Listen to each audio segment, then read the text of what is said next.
Well, good morning, Flipside. Happy Sunday. It is a beautiful, beautiful Sunday. Happy St. Patrick's Eve day. Wearing my green, so hands to yourself. It was also opening day for baseball, Little League, and our softball league. And, I've always wondered my whole life, who is tougher, boys or girls? Pregnancy is a big deal, right? Like that's you got that. But this weekend was the nail in the coffin because boys, right? I mean, boys, we saw the weather. I'm on the board for the Little League. We saw the weather, man. It was a crazy storm last week, right? We saw the weather Friday, oh yeah. Cancel the games, cancel opening day, cancel everything. And here's softball. Little weather, little water, that don't hurt. So Jana, Cody, the president, and her husband are right over there. Thank you guys so much for just your devotion to the softball league. My Pink Panthers, we came out yesterday. We lost like 12-0, but softball girls are tougher than boys. Go ahead and go clap for the girls. Winning's not everything. Winning, man, Billy, is not everything. I'm telling that to myself right now, all right, bro? Anyway, I hope you're having a great day. Happy Sunday. Pastor Karl is not here. He's also having a good day. He is up in Idaho right now. He is visiting his son. Him and Shelly are visiting their daughter-in-law, and they're also hanging out with the guy named Randy. If you don't know who Randy is their brand new grandson. So let's clap for Randy really quick.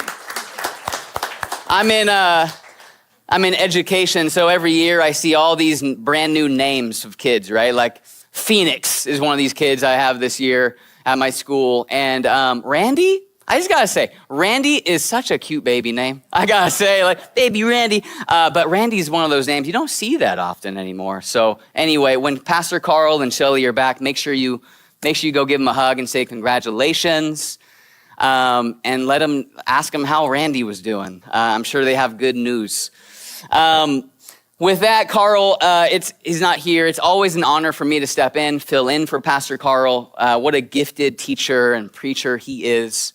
And what an honor it is for me and my family to call this place our home church. And so thank you all for being part of this and part of this church. If you're newer here or new today, thanks for choosing this place rather than heading up the hill to the snow or going to run around on a nicely done softball field and playing. Thanks for choosing this place this morning. If you've been with us for some time, you would know that we've been walking through the book of Romans, chapter by chapter, verse by verse. Romans is a beautiful letter that was written by a guy named Paul to a church in Rome, an ancient church. The group of people that met at this church were a group of Jews and non-Jews, which the Bible refers to them as Gentiles, right? And we've been walking through, and it's been such a beautiful journey through the book of Romans. And today we land on Romans chapter 10. Now, before we jump in, I have to say that there's a word in Romans chapter 10 that is mentioned. This word or a form of this word is mentioned more in this one chapter than any other chapter in the New Testament.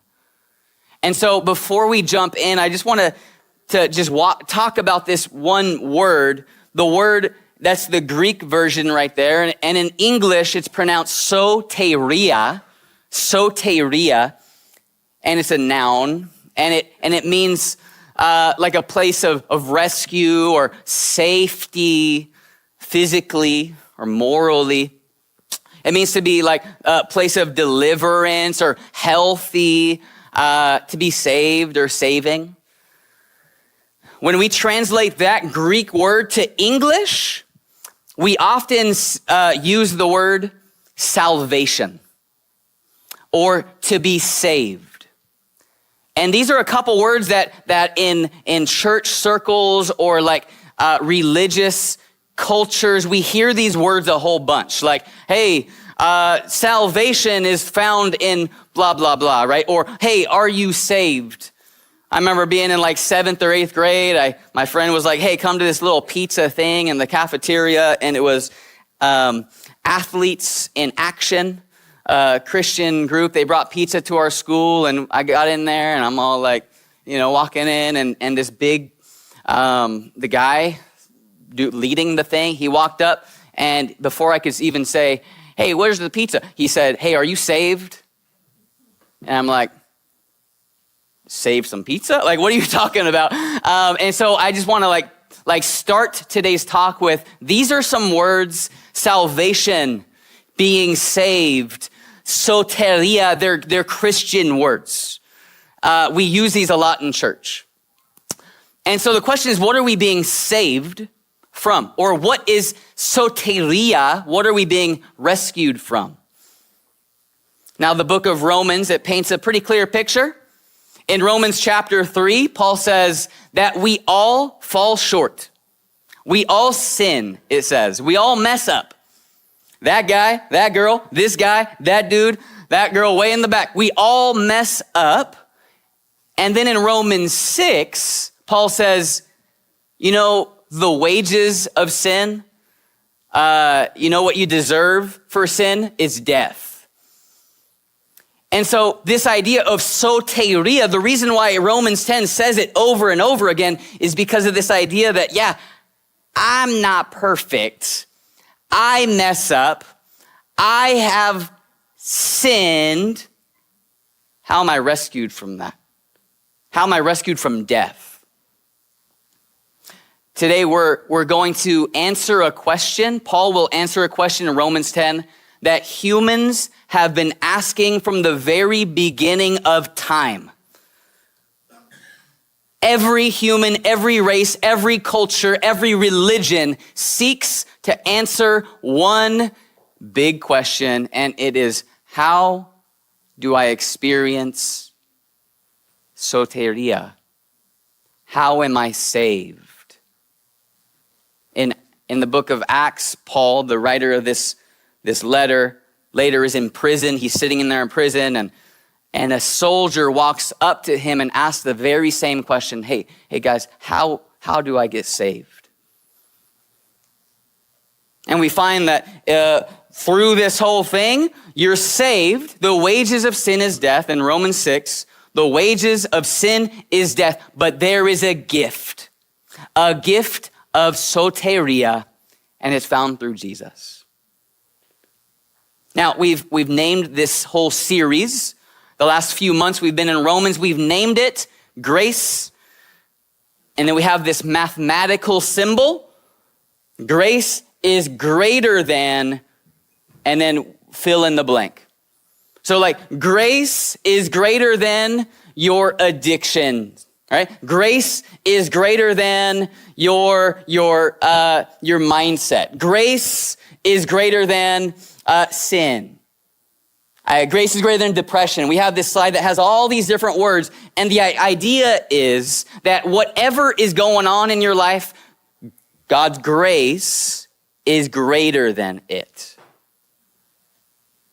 Let me tell you what grace is really quick. My dad's over there. He's the guy with the white hair. I got a good future coming. Thanks for coming, Dad. One time, me and my dad were at Woodward Park. Some of you guys know where Woodward Park is. It's a beautiful park right over there somewhere.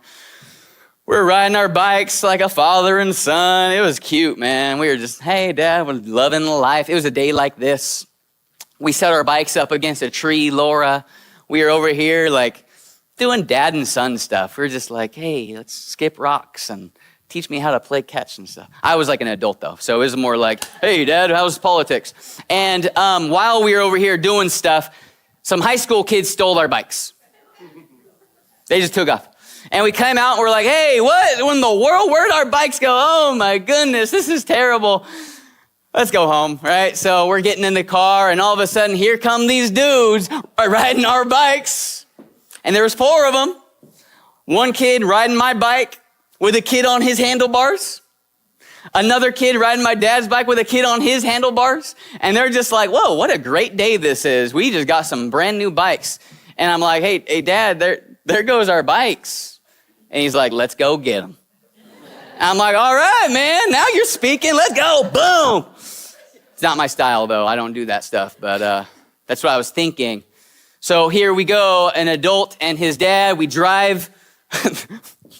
We drive ahead of them. We drive a couple. We had this plan, Jana. We drive ahead of them. We get out, and we're hiding behind some trees.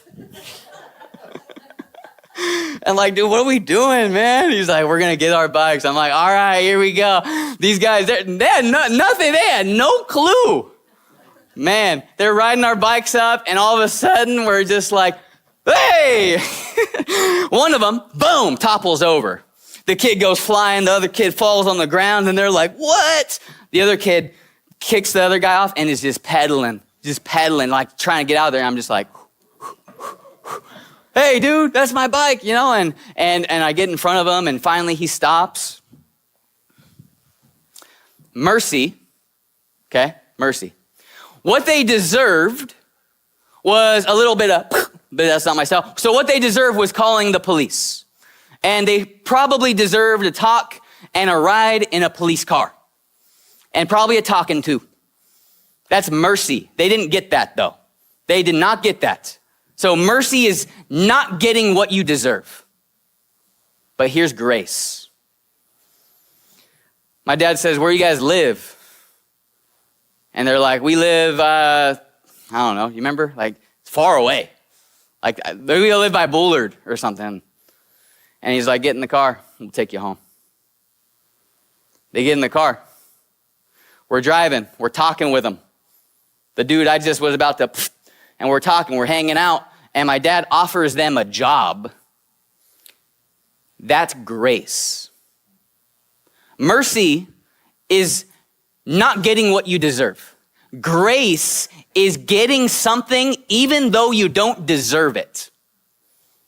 Grace is unmerited, unachieved, unearned gift. And so we've named this series, Grace is Greater Than Fill in the Blank. And my endeavor today is not to be flowery or engaging or funny. My task today is to be accurate, is to be clear, because the message today has eternal consequences. Because we're going to answer the question, how do I experience soteria? I'm going to tell you, I'm going to give you my one line from the beginning. That way we're all clear. And I got to preface this. Every speech class, every sermon class I've either taken or given, we always learn this thing. Never, ever disrespect your audience in your intro. And I'm about to. Because here's my one point. Salvation, I'll let you actually read it. Soteria, read that first. It says salvation cannot be achieved. It can only be received. Because grace is greater than you. Grace is greater than anything you can do. Any money you got, any hair you got. Grace is greater than as much Sundays as you come to. Grace is greater than your work achievements, your effort. Grace is greater than anything you can conjure up to try to get soteria. Because salvation can't be achieved. It can only be received. And here's the question I want to just start with. Why is it that humans have such a hard time receiving something without feeling like, what do I have to do to get it? And let me just give you an example. Have you ever gotten a compliment and you think, how do I compliment them back? I mean, this happens to me all the Oh, hold on. That doesn't sound exactly right. But let me give you an example. When people compliment me, my first reaction and instinct is, okay, hey, Dave, nice shoes. Hey, Billy, nice. I like your shirt. Why is it that I can't just say thank you, right? A little while ago, my friend, he met me at Dutch Bros. He's like, hey, Dave, we need to get together. It was around Christmas time, and so I'm like, sure, let's get together tomorrow morning. I get to Dutch Bros a little bit early.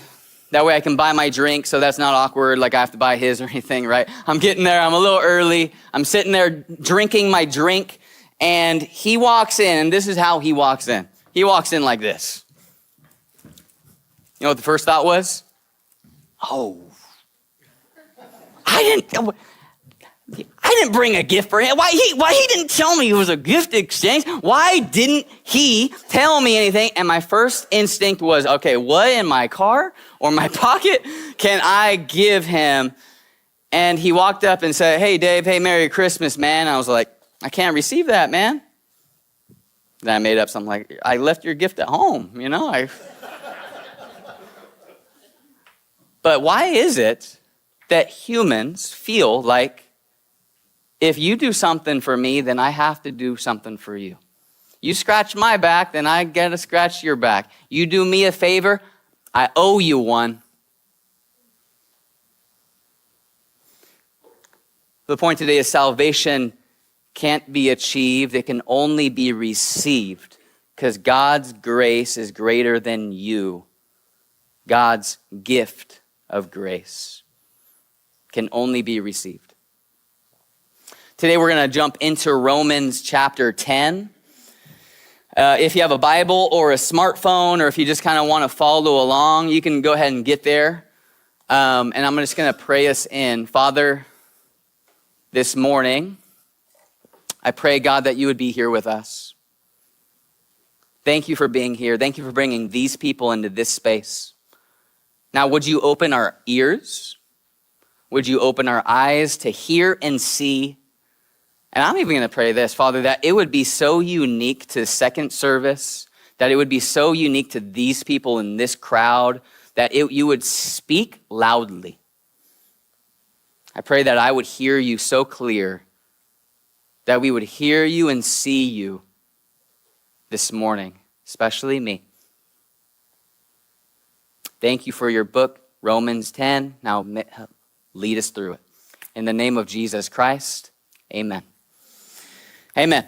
All right, so Paul, he's writing this letter to a church in Rome full of Jews and non-Jews, Gentiles, and he starts chapter 10 with this line. He says, in verse 1, it says this. He says, brothers and sisters, my heart's desire and prayer to God for the Israelites is that they may be saved. There's our first time. That they may experience soteria. He starts off with this thing, and real quick, pause. If anybody ever comes up to you and says, my heart's desire is this, you better lean in, because that is a very strong word choice. He says, my heart's desire and prayer is that these Israelites, these Jews, that they would be saved. And the question is, why is his heart's desire so into these Israelites? And the answer is because he is one. He is a Jew. He is an Israelite. In Galatians, he describes himself as a Hebrew of Hebrews, an Israelite, a Jew. And what he's saying is, these are my people. These are the kids I grew up with. This is my family. These are the kids I played in the sandlot with when I was in 3rd grade. And it's my heart's desire and it's my prayer that they would receive Jesus, that they would be receiving soteria, salvation. Quick point. Paul is modeling something that so often we don't do. Because I believe that every single one of us in this place has heart's desires. I have heart's desires that my kids would be successful. I have heart's desires that the Pink Panthers would beat the Wolfpack next time. I have heart's desires that my family and my friends would grow to know Jesus more than just a character. I have a heart's desire that soteria would be a real thing, for the thing that I've experienced of Jesus' love and power would be experienced in my family and my friends and my coworkers. That's my heart's desire. But hope, Sanger says this, hope is not a strategy. Paul models something pretty cool. He says, my heart's desire is this, but his desires lead to prayers. Let me ask you this. What are your heart's desires? And are you praying for them? Or are you hoping it happens? Maybe it's a job, maybe it's financial, maybe it's for your kids, maybe it's for yourself, maybe it's for whoever. Do your heart's desires lead to prayer? I'm sure that every single one of you have somebody, something in your brain right now. And I encourage you to write it down. And then I encourage you to pray for that. Because hope is not a strategy, but potentially the most supernatural and powerful strategy we have access to is prayer. Paul says this. And then verse 2, he goes on, he says, for I can testify, so I can say that about them, that they are zealous for God. They are the Israelites. I can testify that they are zealous for God, but their zeal is not based on knowledge. Since they did not know the righteousness of God and sought to establish their own, they did not submit to God's righteousness. What he's saying is this. Hey guys, my heart's desire is that they would be saved because I know this. They are zealous. They are enthusiastic. They are so devoted to God and his things that it's crazy. They're so engulfed in the law. But man, they're missing the mark. They're a little bit misdirected. It's kind of like the old phrase, like they're barking up the wrong tree. And it's funny because when scholars read this and they make little notes about it, they say Paul is actually describing himself. In Galatians chapter 5, Paul describes himself as before he met Jesus. He says, I was a zealous, religious Hebrew. And then I experienced Jesus. Barking up the wrong tree is a reference to an old hunting phrase. They'd go raccoon hunting and they'd send the hounds out. And the dogs would go find a raccoon and they'd bark at it and the thing would run up a tree. And then they'd sit there and they'd bark up at the tree. Row, row, row, row, row, row. And then the hunter would just walk up with his gun and he'd say, good dog. And then he'd point and shoot the raccoon. Barking up the wrong tree means this. Dog runs, barking up some tree. But the raccoon's over there. It's hanging out. And the hunter comes up and he says, what are you doing? What are you barking at, you dumb dog? There's nothing up here. Raccoon's over there just like, yeah, I tricked that dog. And what Paul is saying is, guys, I know these people. They're devoted to God. They're devoted to religion. They're devoted to the book. But they're missing the mark. And for a moment, I'm going to say something, and I might walk between the aisles and step on some toes right here. Because there are so many people And I'm going to say this. There are many religious people that are so devoted to things that are not the main thing. There are so many people that are so engulfed in like, you gotta do a certain thing. You gotta be a certain way. You gotta go to church every Sunday. You gotta read every single day, man. And if you don't do that, they're devoted to the wrong things. They're missing the mark. And all those things are great. But some people are so devoted to missions. We gotta be involved with missions, but they forget about their own neighborhood. Some people are so involved with social justice, man. We gotta go, and they forget about the love and power of Jesus Christ. Some people they're so engulfed in a policy. We gotta vote for us. We gotta do this thing. We are so political, but they're missing something. Some people want someone, hey, can we teach you about the Bible, right? Like, some religions, they knock on your door. Some people are so yeah, you come in here, I'm going to teach you a lesson. They're so convicted that I need to prove everybody wrong, but they forget to love them. And by the way, I'm all those people. I've been all of them. And what Paul is saying is there are people, these people, the Israelites, us sometimes, we're so devoted to the little things. Gotta wear this, gotta drink that, can't drink this, gotta do this, gotta do that they miss the main thing.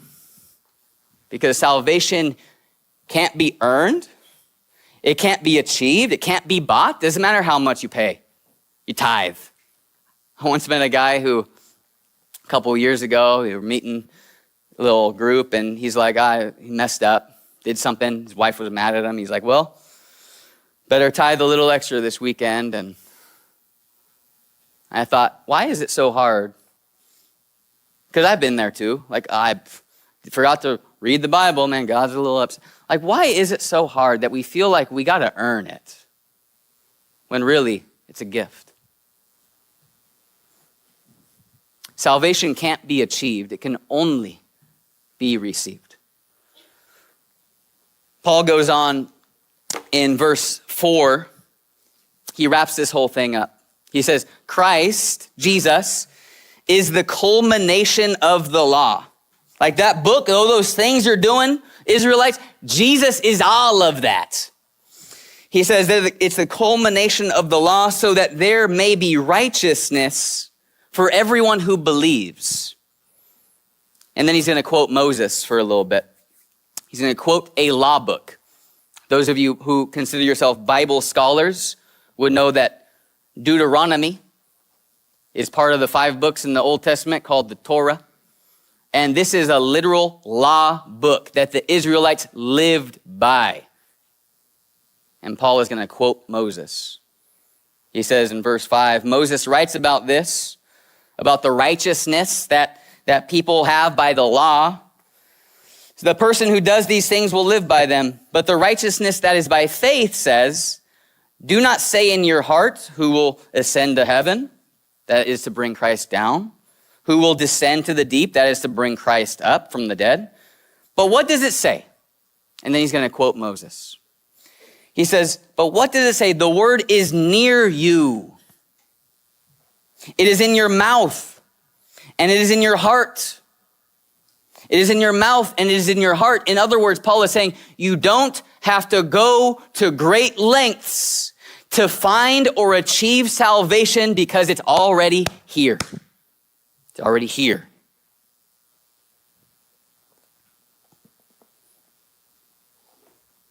And then here's the kicker. You ready for the kicker? Verse 9. Paul writes, if you declare with your mouth, Jesus is Lord, and believe in your heart that God raised him from the dead, you will be saved. Soteria. For it is with your heart that you believe and are justified, and it is with your mouth that you profess your faith and are saved. Soteria. There's a lot of things in life that are kind of gray, kind of in the middle, but but this is pretty black and white. And there's no way I can make this more clear rather than just using what Paul said a long, long time ago. He said, if you believe in your heart and you profess or declare with your mouth that Jesus is Lord, you are saved. In other words, yes, we all fall short. Yeah, we all sin. Yeah, we've all messed up. Yeah, we all deserve death. But Romans 6 says, the wages of sin is death, but the gift of Jesus Christ is soteria, salvation, for those who believe and confess. I always wonder why Paul is so into this stuff, because that's who Paul was. I'm sure you've heard some people call lip service. Oh, they're a bunch of talk, man, but they don't follow it up. In Matthew, Jesus was speaking directly to a bunch of religious people, and he says, you guys honor me with your lips, but your heart is far from me.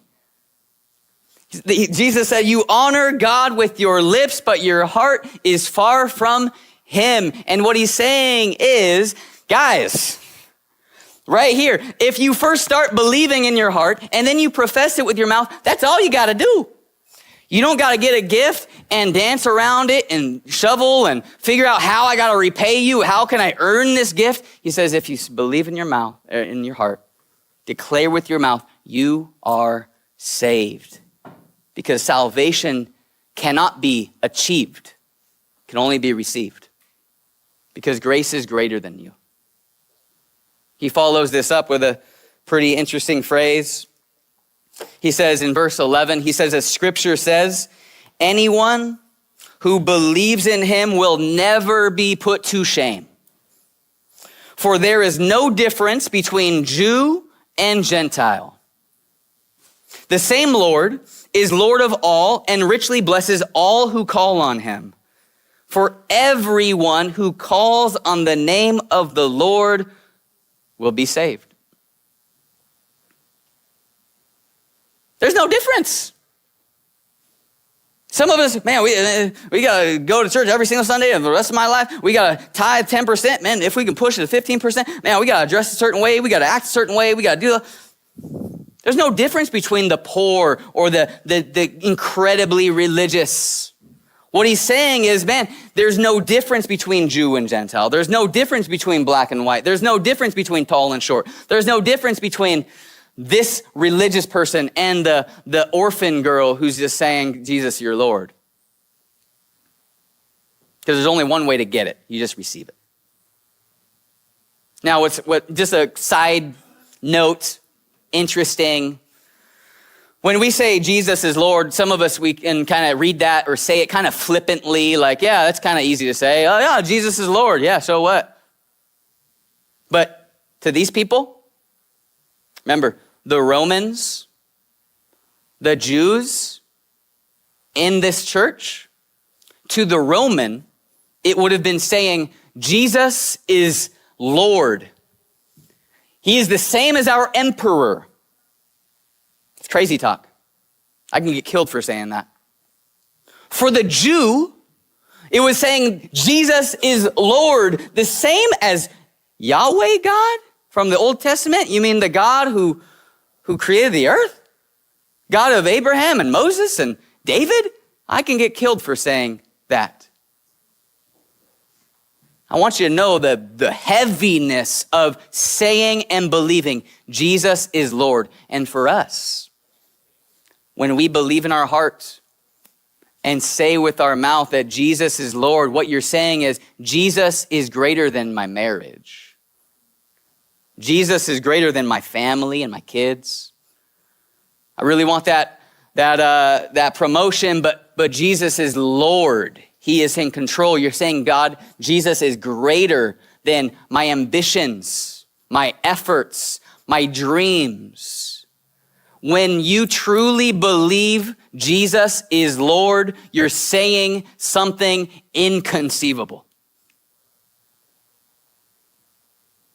Some of us gather here on a weekly basis. Some of you might be here for the very first time. Thank you for choosing this place. Some of you maybe grew up in a church tradition, or maybe you're kind of newer to this church thing. But it's not all the time that we truly get a moment to believe in our heart and confess with our mouth that Jesus is Lord. And so I'd like to take a moment.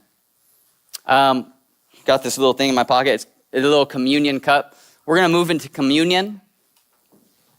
I'm not fully done yet, so don't act like you're going home early. Billy's over here packing up his stuff. Sorry, Billy. If you don't have one of these, let me just explain this. There's nothing about this that is special. There's nothing about this that is saving. There's no soteria in doing this. I know different beliefs and different traditions. They're like the first communion is a big deal. Or I just gotta let you know, there's nothing about this that gets you anything. This is a symbol. This is it's a memento. It's going to remind us what does save us. And I have my friend back there. If you don't have one of these and you'd like to move forward, he has a bunch over there. I even have a couple over here. Go and just slip up your hand and you can get one of these if you'd like. But let's take a moment, because Jesus himself was sitting at a table and he took a little piece of bread that we have as a little, like a wafer. And it says he broke it, and he says, hey guys, this represents my body that I'm gonna give to you. He says, every time you eat this, remember what I've done. And what he was saying is, I'm about to die on a cross so that you may live. If you believe with your heart that Jesus is Lord, if you believe in your heart that Jesus is Lord, then let's eat together.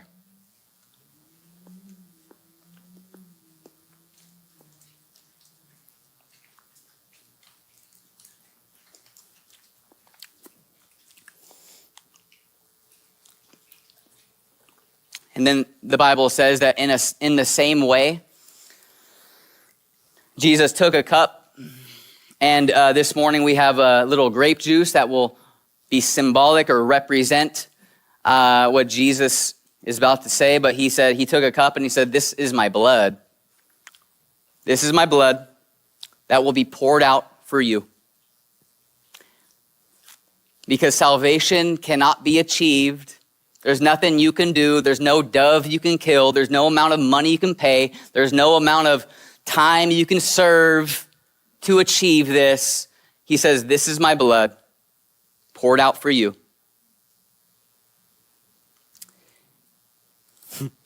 And I'd like to take a moment to actually confess that if you do believe it.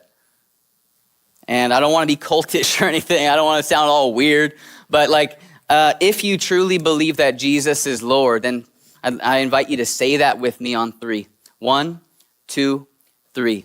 Jesus is Lord. Let's drink together.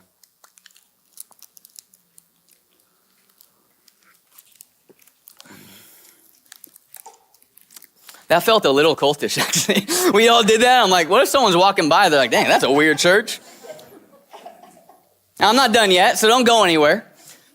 That's just the beginning, because Paul actually has a couple more things to say, actually, and they're very, very, very important.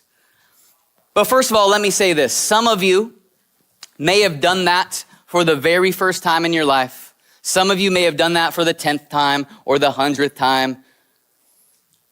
Or maybe you stumbled into it and you're like, actually, yeah, I'm going to do this today. I believe there's a party in heaven right now, right this moment, that's saying, praise God. There are people who are receiving the gift of soteria.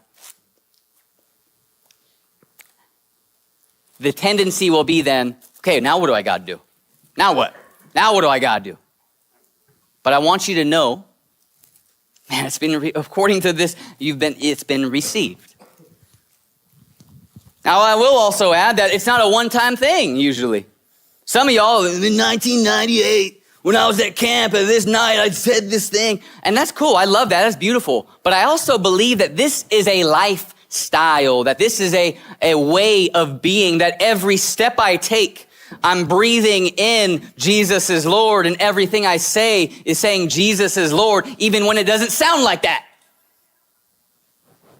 And we can spend another 3 hours talking about what does it mean to profess Jesus is Lord.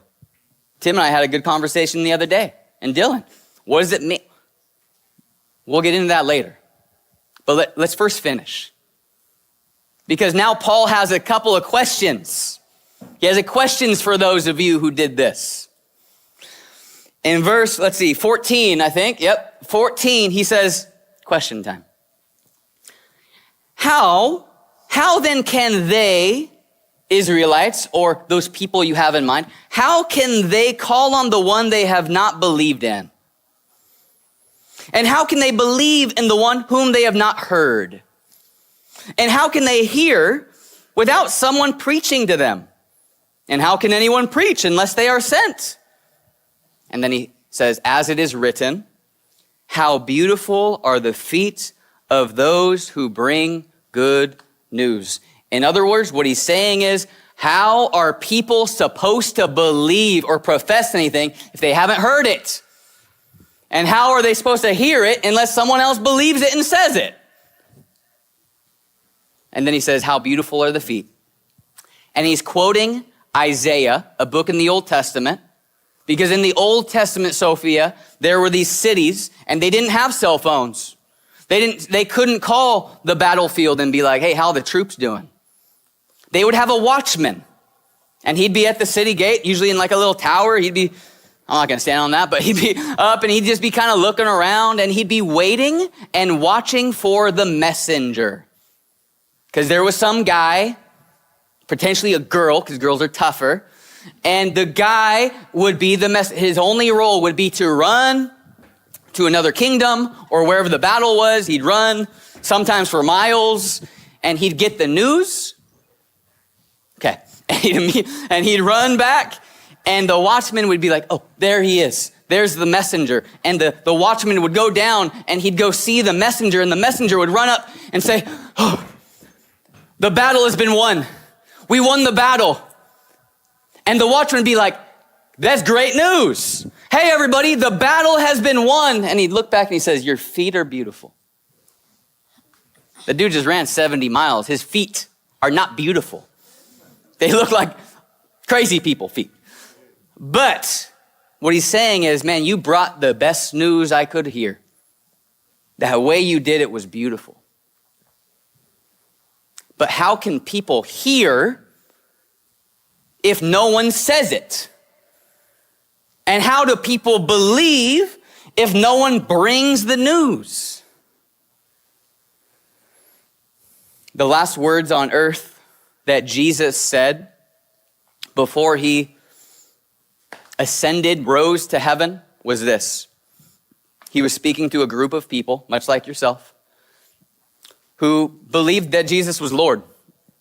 And he told them, go.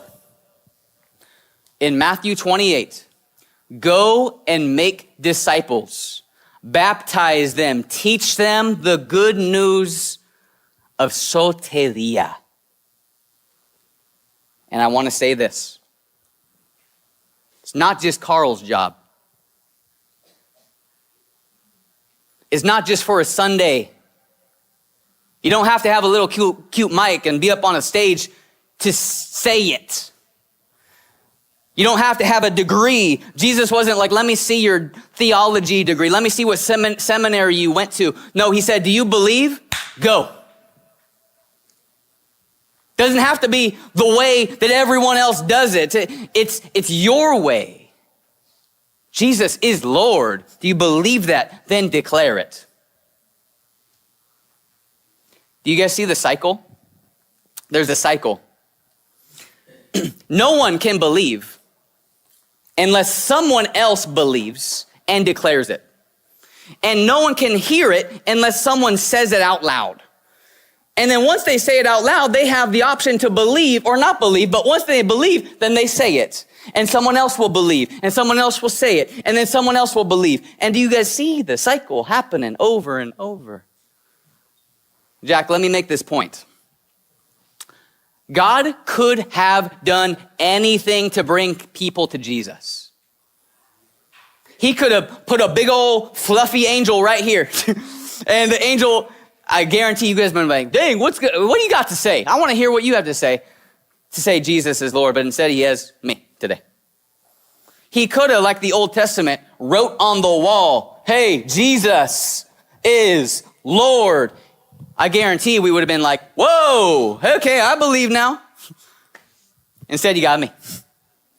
God could have done anything. He could make this little chair spin if he wanted to. And then I'd be like, see, you believe? He could have done that, but he didn't. God's normal way to bring people to Jesus' love and his power is through lumps of clay, Romans 9 says. God's normal way to spread the kingdom, the good news that salvation can't be earned or achieved, is through people like you and people like me. Don't ever think that you don't have what it takes. The Bible is black and white how to reach soteria, and then it's black and white what you're supposed to do after it. A friend of mine has a church in Fresno.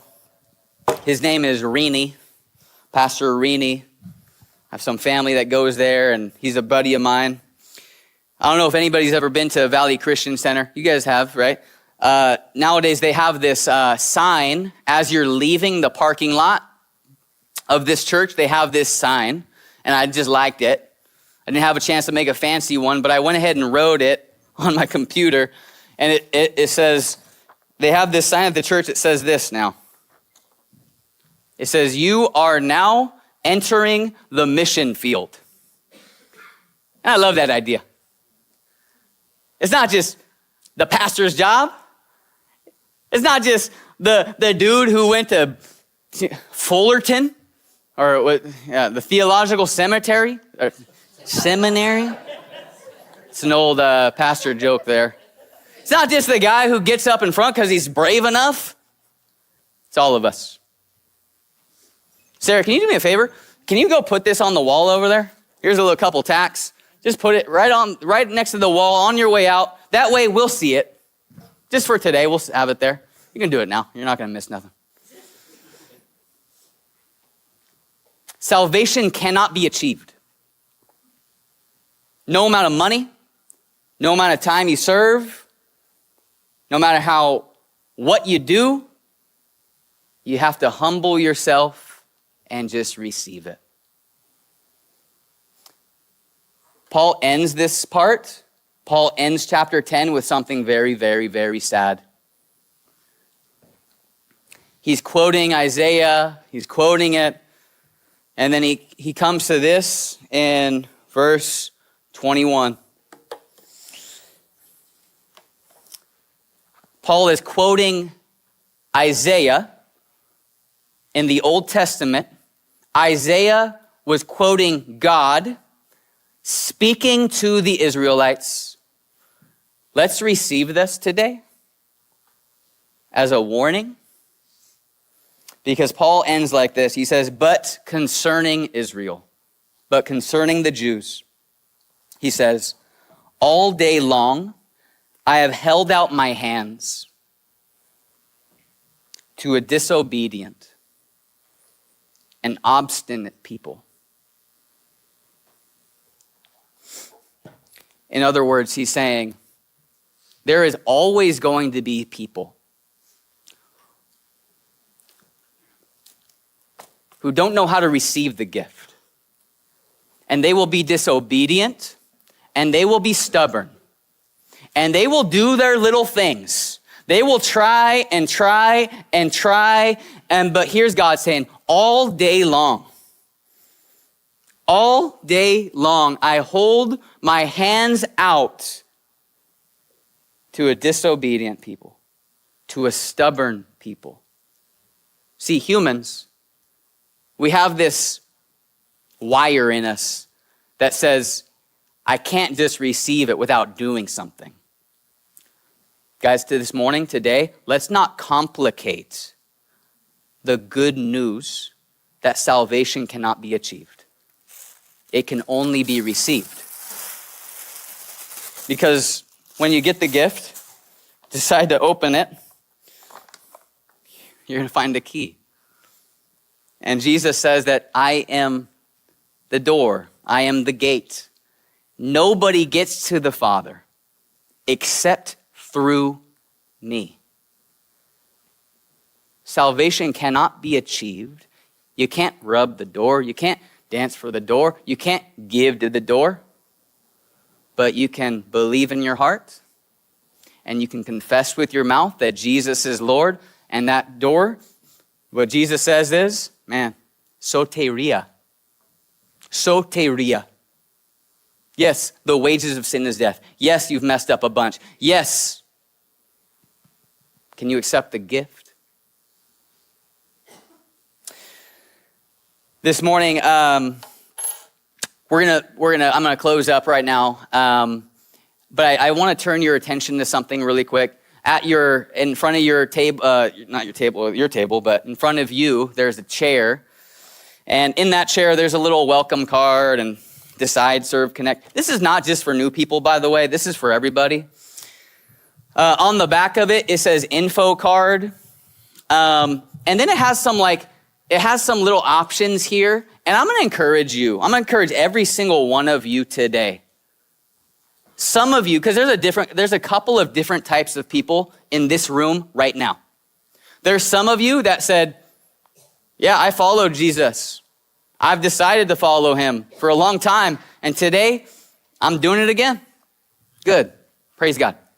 There's some of you that may have done that for the first time. Or maybe there was a time where Jesus was not Lord. And then today you're like, okay, Jesus is Lord.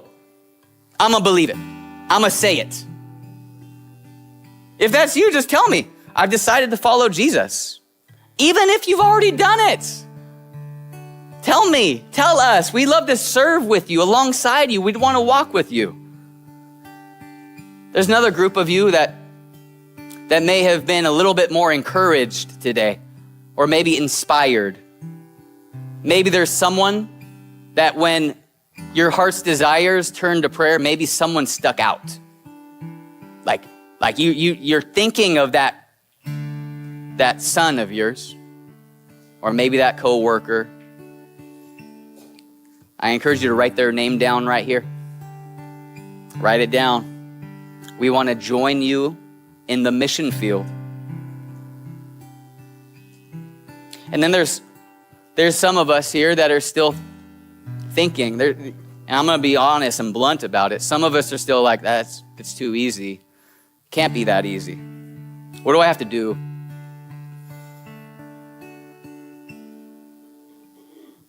Wherever you're at, we'd like to know about it. I encourage you to fill this out. Give it to me, give it to Jeff, give it to Heather, drop it in that box over there. We want to join you as you move forward. Because salvation is a pretty big deal. And it can't be achieved. It can only be received. Because God's grace is greater than you. May you, my friends, may you come to believe that Jesus is Lord of your life. Truly believe it.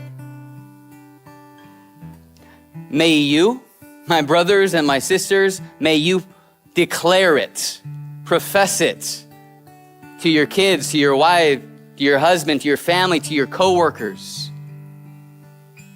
And may you see soteria, not only in your life, but the lives around you.